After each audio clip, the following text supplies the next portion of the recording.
Oh, Paddy. Bro, Paddy was a UFC fighter. He just disappeared overnight. He completely disappeared overnight. I want to watch this. I kind of like this guy, bro. What happened to him? The entire world was supporting Paddy Pimblett until just 31 seconds of talking revealed he was actually super unlikable. Why? His rapid social media growth subsequently disappeared, while the comments became so brutal he couldn't even handle it. No way. I went from most loved to most hated within a week. How? What the f did he say? I can't say anything without people jumping on it. The nasty comments get to you. I don't sign into my social media anymore. Everyone quickly decided Paddy wasn't the next big thing, which is all people could talk about during his rise to fame. Literally everybody, bro. Everybody was talking about this guy. I swear to God, I seen him on my Twitter, on my TikTok, on my YouTube. This motherfucker was everywhere, bro. I don't know where he just disappeared to. Paddy Pimblett is the next big thing and has the potential to be as big as Conor McGregor, and it's not difficult to see how the media drew this conclusion. Paddy had a similar kind of confidence. This is my destiny. I've got the personality, I've got the look. The new king's here, lad. With comments describing him as a likable mix of humility and arrogance. This was put on full display when he'd make a YouTube channel, gaining hundreds of thousands of views by vlogging, although it was on the topic of food that he garnered the most attention. Paddy's fighting weight was 155 pounds, yet in between matches he'd ballooned to over 200. God, so you're 200 right now. What do you get to when you fight?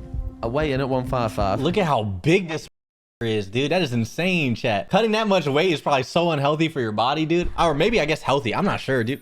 No way. The most I've weighed is like 211. Earning the nickname Paddy the Fatty instead of Paddy the Baddie. Hilarious how every UFC fighter has a unique personality. Paddy being an undercover fat guy is the funniest. Do you ever miss the six-pack when you blow up between fights? I'd rather be fat and happy than ripped, and like these people who are ripped all year round aren't happy. I'm not arsed. Photos such as this one therefore went extremely viral, which Paddy used to his advantage to attract even more attention. All of his most popular content was on gaining or losing weight, which was funny because he'd always end up making weight, not to mention he was also winning his fights easily. He's kind of the Paddy GOAT. won his first 3 UFC matches, 2 of which during the first round, with an impressive total career record of 19 wins and only 3 losses. This added to the hype around Paddy becoming champion, although no one seemed to realize he hadn't even fought anyone ranked in the top 15. What? Paddy Pimblett is a lot of marketing and little skill for MMA. Paddy himself was still an unranked fighter, yet millions believed he'd be the next UFC champ purely because I thought he was like one of the top who said queso, laugh my ass off. Yo, y'all are so leave him alone. Let him breathe. Holy shit. But I thought this guy was like one of the top UFC fighters. I swore he was. Made a couple of funny videos. Well, Paddy was given the chance to prove himself when scheduled a fight against Jared Gordon, and having just signed a $1 million Barstool Sports deal, Barstool Sports, man, best company in the world. it seemed Paddy's public image was better than ever before. However, just 2 days prior to he and Jared's fight, Paddy began to make some critical errors. He uploaded a podcast speaking with Dana White, where it was obvious his arrogance was becoming overbearing. I just create better content than all of you. It's mad. People say, oh, he's getting pushed. It's not. My numbers are just better than yours. This manifested a call out of journalist Ariel Helwani, I hate all these journalists, like Ariel Helwani in particular. going on a 4-minute rant about him being a terrible person. He's a maggot. He's a lizard. Paddy's rant seemed kind of fun and edgy until Ariel responded, destroying Paddy in return. Everything that was said was a lie. It's lie after lie after lie after lie. Paddy made the claim that Ariel was fired from every job he had. Every decent job he's had, he's been sacked from. Yet Ariel explained that he hadn't been fired from any. Got sacked from every decent job that I have. Let's talk about the jobs that I've had. Even displaying a tweet by his former boss who wrote, "We had hoped to have Ariel continue in that role and made him an offer to remain with ESPN." Getting Next, cosigns Paddy on tried to Twitter is insult crazy. Ariel by saying he wasn't a journalist. You're a content creator, Ariel. You're not a journalist. Stop lying. To which I mean, Ariel, motherfucker, you a content creator. What are you talking about, bitch? Look at your numbers on YouTube. What the f are we talking about? I don't know, dude. calmly responded, This use of the term content creator, is this supposed to be an insult? I've been trying to create content since 2006. If you're going to try to insult me by calling me a content creator, great. That's the worst thing you could say about me? Awesome. Yes, I'm a content creator and pretty damn proud of it. But Paddy's worst attempted insult was saying Ariel should pay for his interviews. He uses fighters for clicks, uses fighters to make money. Get your dough out, Ariel. Start paying people for these interviews, what you make thousands and thousands and thousands of pounds on. Ariel responded by stating, Does Joe Rogan pay his guests? Did Oprah pay her guests? Did Larry King pay his guests? That's not how this works. Journalists make money. Yeah, we make money. Of course. Isn't that the whole point? spending 1 hour and 15 minutes. I don't know. I don't know how to feel about that though. Cause I feel like the UFC, I feel like a lot of fighters kind of get hoed. You know what I mean? Like motherfuckers is fighting for pennies, bitch. They're putting their lives on the line. They're getting CTE for a little paycheck. You know what I mean? I don't know. But that really doesn't come down to the journalist. It comes down to like the organization as a whole. But then the views, I don't know. I don't know how to feel.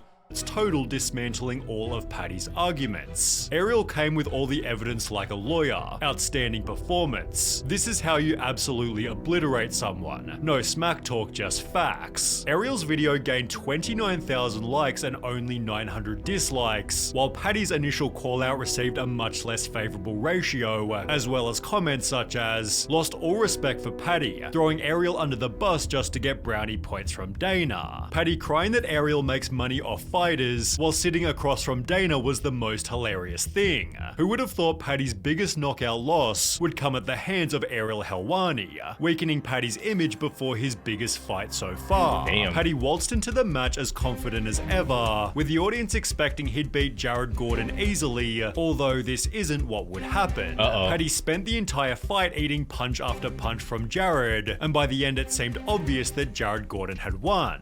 Out of 24 scores by the media, 23 called Jared the winner, and in a Twitter poll asking the public who'd won, 80% believed it was Jared. No. If Paddy wins, bro, motherfucker's gonna be mad, bitch. However, by some miracle, the judges ruled in Paddy's favor, completely surprising everybody. Huge L for our judges on that one. How? Why the judges did my guy J Flash Gordon MMA like that? Everyone in our building was like, damn, Paddy lost. The entire world was quickly turning on Paddy, which he could have turned around with a humble post-fight interview, although over the course of only 31 seconds, Paddy instead did the opposite. Joe began the interview by stating, I'm here with the winner, Paddy the Baddie. Paddy, that was a close one, to which Paddy responded with, no it wasn't, that wasn't close. You just controlled me in the third. But you know what, Joe? Have you consulted me manager and seen how much you're paying me for this interview? To which Paddy was met with silence. Joe then continued, you don't think it was a close fight at all? To which Paddy responded, no, not at all. I won the first 2 rounds and then coasted in the third. I knew I was 2 rounds up, so I didn't want to do nothing dangerous and risk losing the fight. I knew for a fact I'd won the first 2 rounds pretty easily, and demanding fight of the night as he walked off the stage definitely didn't help anything. I can't believe Paddy wanted fight of the night. He already got gift of the night. What an arrogant guy. True, like what the fuck, dude? To say it wasn't close after he just got gifted the decision. This was honestly in the top 5 worst robberies I've seen, and his arrogant attitude after it is just making him look like a pleb. Paddy then went into a press conference where his arrogance became even worse. Everyone's got an opinion, lad. The opinions are you know what I mean? Everyone's got one. I know I won that fight, simple as. I deal in facts, lad, and everyone talks about me, lad. That's how they stay relevant. People mention I don't know. me. Like, I'm gonna be honest, outside looking in, and I have no stakes in UFC, but I feel like Paddy was like talked about the next big thing. You know what I mean? So I don't want to say it's rigged. You know, I'm not gonna say it's rigged, but I will say, you know, maybe they kind of, you know, the judges got nudged in the direction because Paddy already has a fucking YouTube presence, a social media presence. He has that shit about him. So I feel like it's like they're kind of like, yeah, you know, hey, throw him that shit.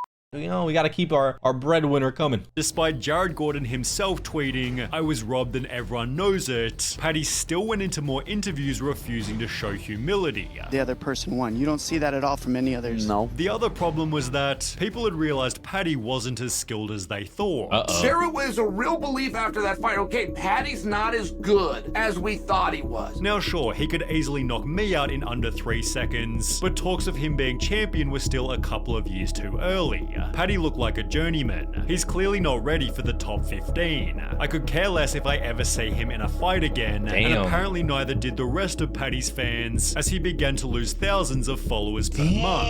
Additionally, people uploaded videos such as Paddy the Baddie getting rocked by unranked fighters, and Paddy Pimblett all losses in MMA, conveniently just days after Paddy ruined his image. Paddy then began to realize he'd made a massive mistake. The amount of times I've been told I lost that fight. The last year has been quite hard, to be honest, lad. The amount of people that have just been giving me hell on socials and online and stuff like that, know what I mean? I was the low-hanging fruit that it was easy to jump on the hate bandwagon at the time, so everyone did it. And all of a sudden, this statement, I'm always gonna have this media and this big bubble around me whenever I turn up to fight, was looking a lot less likely. He believed that his next fight could fix all his problems. When I beat Tony Ferguson, lad, everyone will jump back on the bandwagon. Although this didn't really happen. You see, Paddy was scheduled to fight Tony Ferguson, who'd lost all 6 of his previous matches. Paddy therefore recognized that there wasn't much glory in beating him. When I win, people are gonna be like, oh, I was on a 6-fight losing streak anyway, he's finished anyway. Although ending the fight with a win was definitely better than losing. This time, Paddy gave a much more humble post-fight interview. Oh, look at the top of his head. The top of his head.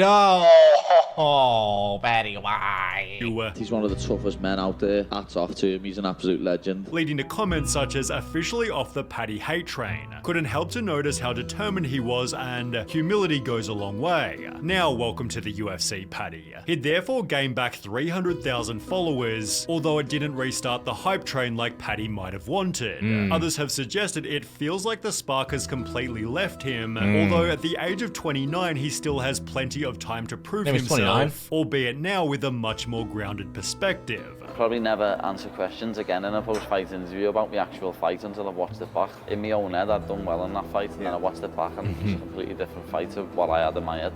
Damn. I mean, dude, you never know. He might come back, start knocking everybody the out, bro. Knockout after knockout after knockout after knockout, and become champion. You never know, bro. This might be like the, I don't know, though.